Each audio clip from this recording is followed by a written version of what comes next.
Hello বন্ধুরা, আশা করি তোমরা সবাই ভালো আছো। আজ আমরা এই ক্লাসটির মধ্যে প্রাচীন ভারতের ইতিহাস থেকে মোট 100টি প্রশ্ন আলোচনা করব। তোমরা সবাই ক্লাসটি প্রথম থেকে শেষ অবধি দেখো। প্রথম প্রশ্ন দেখো বন্ধুরা, শিলাদিত্য উপাধি কে গ্রহণ করেছিলেন? শিলাদিত্য উপাধি গ্রহণ করেছিলেন হর্ষবর্ধন। পরের প্রশ্ন, হর্ষবর্ধনের রাজধানী কোথায় ছিল?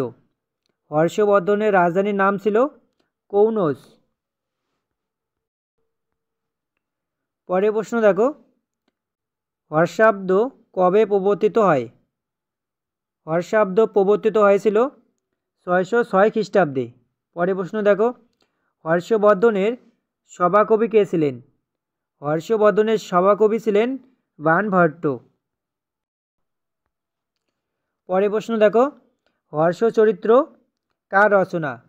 হর্ষচরিত্র বাণভট্ট রচনা। পরের প্রশ্ন, হর্ষবর্ধন শেষ জীবনে কোন ধর্মাবলম্বী ছিলেন?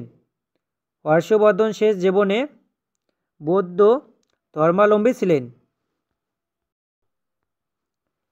পরের প্রশ্ন দেখো, রত্নাবলী বইটির লেখক কে? রত্নাবলী বইটির লেখক হল হর্ষবর্ধন। হর্ষবর্ধনের সময় নালন্দা বিশ্ববিদ্যালয়ের অধ্যক্ষ কে ছিলেন? হর্ষবর্ধনের সময়ে নালন্দা বিশ্ববিদ্যালয়ের অধ্যাপক ছিলেন মহাপণ্ডিত শিলভদ্র। বাংলার প্রথম সার্বভৌম রাজা কে ছিলেন? বাংলার প্রথম সার্বভৌম রাজা ছিলেন শশাঙ্ক।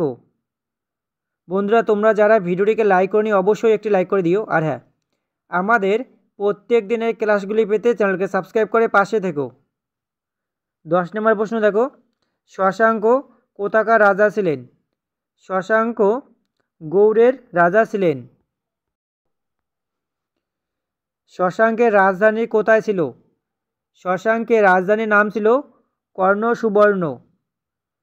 শশাঙ্ক কোন ধর্মাবলম্বী ছিলেন? শশাঙ্ক শৈব ধর্মাবলম্বী ছিলেন। বিক্রমশিলা বিশ্ববিদ্যালয় কে স্থাপন করেন? বিক্রমশিলা বিশ্ববিদ্যালয় স্থাপন করেছিলেন ধর্মপাল। পরের প্রশ্ন, সেন বংশের শ্রেষ্ঠ রাজা কে ছিলেন? সেন বংশের শ্রেষ্ঠ রাজা ছিলেন বল্লাল সেন। সেন বংশের শেষ রাজা কে ছিলেন? সেন বংশের শেষ রাজা ছিলেন লক্ষণ সেন। 16 নম্বর প্রশ্ন দেখো, কৌলিন্য প্রথা কে প্রবর্তন করেন? কৌলিন্য প্রথা প্রবর্তন করেছিলেন বল্লাল সেন। গুপ্ত যুগের একটি সামুদ্রিক বন্দরের নাম কি? গুপ্ত যুগের একটি সামুদ্রিক বন্দরের নাম হলো তাম্রলিপ্ত। পরের প্রশ্ন দেখো, কোন গ্রন্থকে প্রাচীন ভারতের ভেষজ বিজ্ঞানের বিশ্বকোষ বলা হয়? উত্তর দেখে নাও। চরক সংহিতা গ্রন্থকে প্রাচীন ভারতের ভেষজ বিজ্ঞানের বিশ্বকোষ বলা হয়। কামসূত্র কে রচনা করেন? কামসূত্র রচনা করেন বাৎসায়ন। পরের প্রশ্ন দেখো, পঞ্চতন্ত্রের কাহিনী কে রচনা করেন? পঞ্চতন্ত্রের কাহিনী রচনা করেন বিষ্ণু শর্মা। পরের প্রশ্ন দেখো, মনু সংহিতা কি? মনু সংহিতা হল মনু রচিত একটি গ্রন্থ। পরের প্রশ্ন দেখো, স্বপ্ন বাসবদত্তা নাটকটি রচনা করেন কে বা কার রচনা? স্বপ্ন বাসবদত্তা নাটকটি রচনা করেন ভাসের। পরের প্রশ্ন দেখো, সম্রাট অশোক কতগুলি স্তূপ নির্মিত করেন?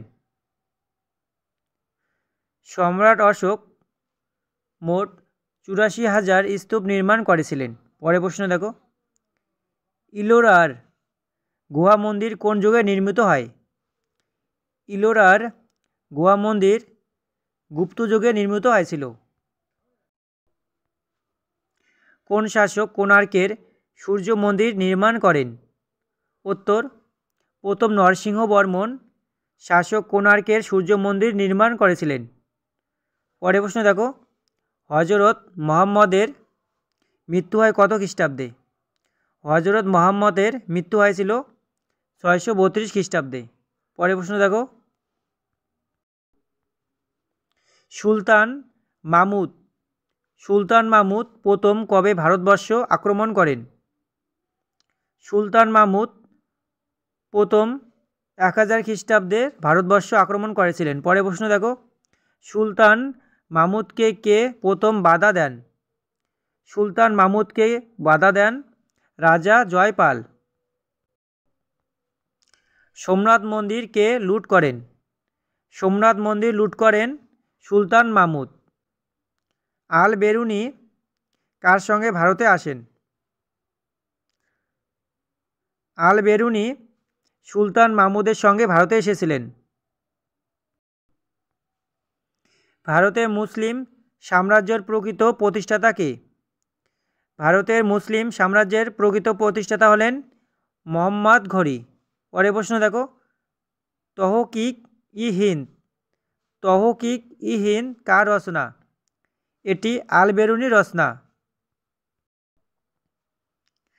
দিল্লির সুলতানি সাম্রাজ্যের প্রকৃত প্রতিষ্ঠাতা কে?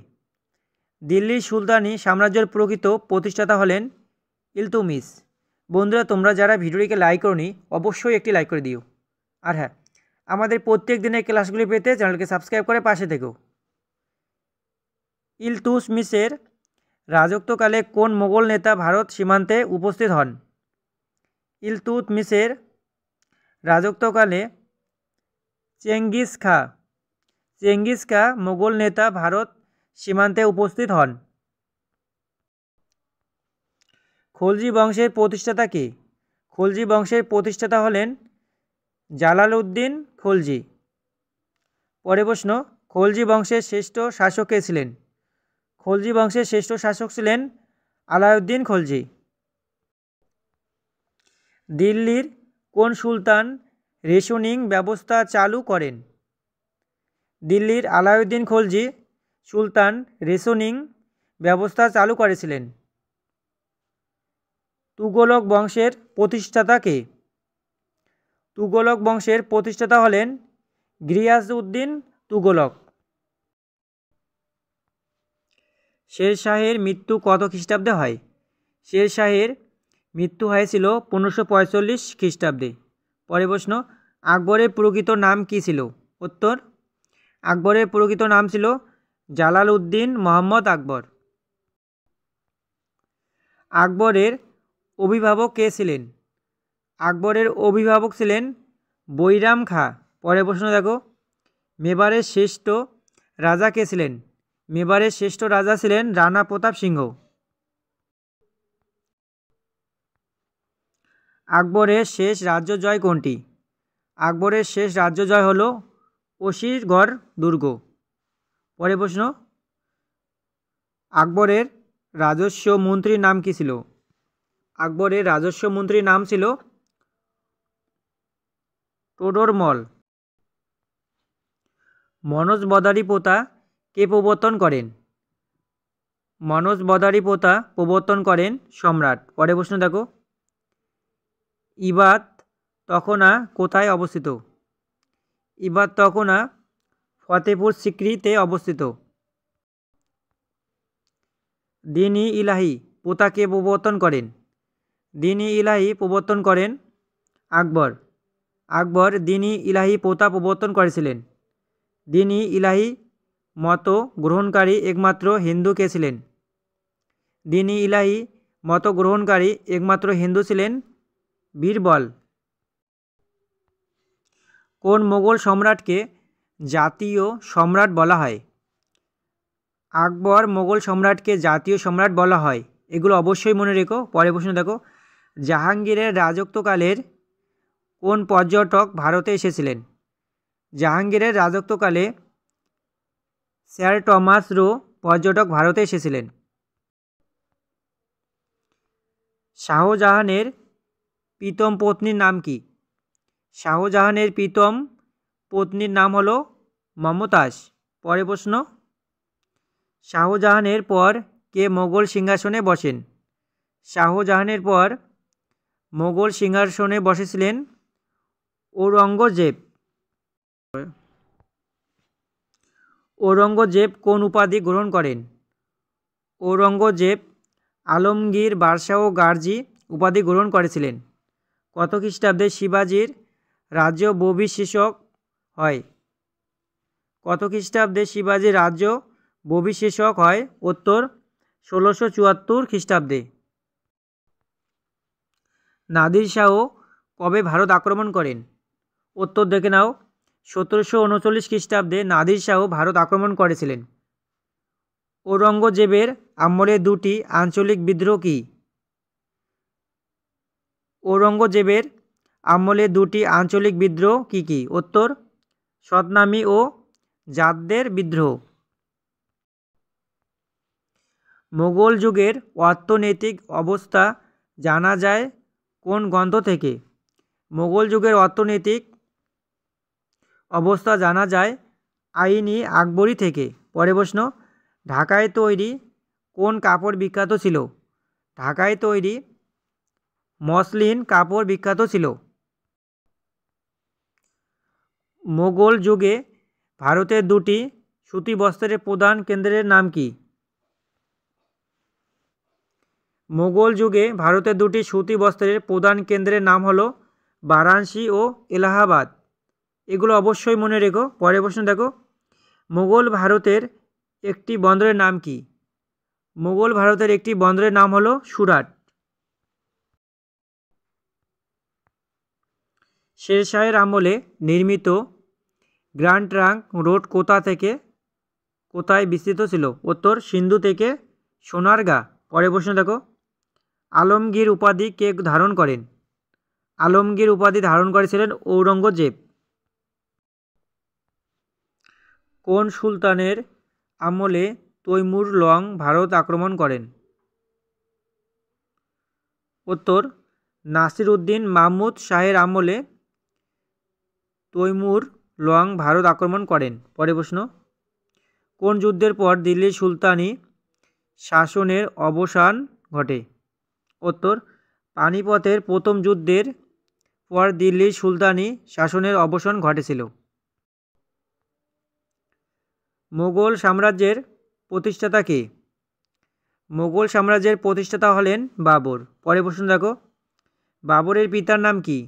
বাবরের পিতার নাম হলো ওমর শেখ মির্জা। এগুলো অবশ্যই মনে রেখো। বাবরের পুরো নাম কি? বাবরের পুরো নাম হলো জহির উদ্দিন মোহাম্মদ বাবর। পরের প্রশ্ন, বাবরনামা কার লেখা? বাবরনামা সম্রাট বাবরের লেখা। বাবরনামা কোন ভাষায় লেখা? বাবরনামা তুর্কি ভাষায় লেখা। পরের প্রশ্ন, পানিপথের প্রথম যুদ্ধ হয় কবে? পানিপথের প্রথম যুদ্ধ হয়েছিল 1526 সালে। হুমায়ুন নামা কে রচনা করেন? হুমায়ুন নামা রচনা করেছিলেন গুলবদন বেগম। পরের প্রশ্ন দেখো, দিল্লির সিংহাসনের সুর বংশের প্রতিষ্ঠাতা কে? দিল্লির সিংহাসনে সুর বংশের প্রতিষ্ঠাতা হলেন শের শাহ। বন্ধুরা, তোমরা যদি এই ক্লাসটির পিডিএফগুলি পেতে চাও তাহলে সবাই আমাদের টেলিগ্রাম চ্যানেলে জয়েন করো। শের শাহ কত বছর রাজত্ব করেন? শের শাহ রাজত্ব করেছিলেন 5 বছর। পরের প্রশ্ন, কে ডাক ব্যবস্থার প্রচলন করেন? কে ডাক ব্যবস্থার প্রচলন করেন? উত্তর শের শাহ ডাক ব্যবস্থার প্রচলন করেছিলেন। শের শাহের হিন্দু সেনাপতির নাম কি ছিল? শের শাহের হিন্দু সেনাপতির নাম ছিল ব্রহ্মজিৎ গৌর। পরের প্রশ্ন দেখো, কবুলিয়ত ও পার্টা প্রথার কে প্রবর্তন করেন? কবুলিয়ত ও পার্টা প্রথার প্রবর্তন করেন শের শাহ। মুর্শিদাবাদ শহর কে প্রতিষ্ঠা করেন? মুর্শিদাবাদ শহর প্রতিষ্ঠা করেছিলেন মুর্শিদ কুলি খাঁ। পরের প্রশ্ন দেখো, বাংলার প্রথম স্বাধীন নবাব কে ছিলেন? বাংলার প্রথম স্বাধীন নবাব ছিলেন মুর্শিদ কুলি খাঁ। এগুলো অবশ্যই মনে রেখো। বন্ধুরা, ভিডিওটি যদি ভালো লেগে থাকে অবশ্যই লাইক করো, বন্ধুদের সঙ্গে শেয়ার করো।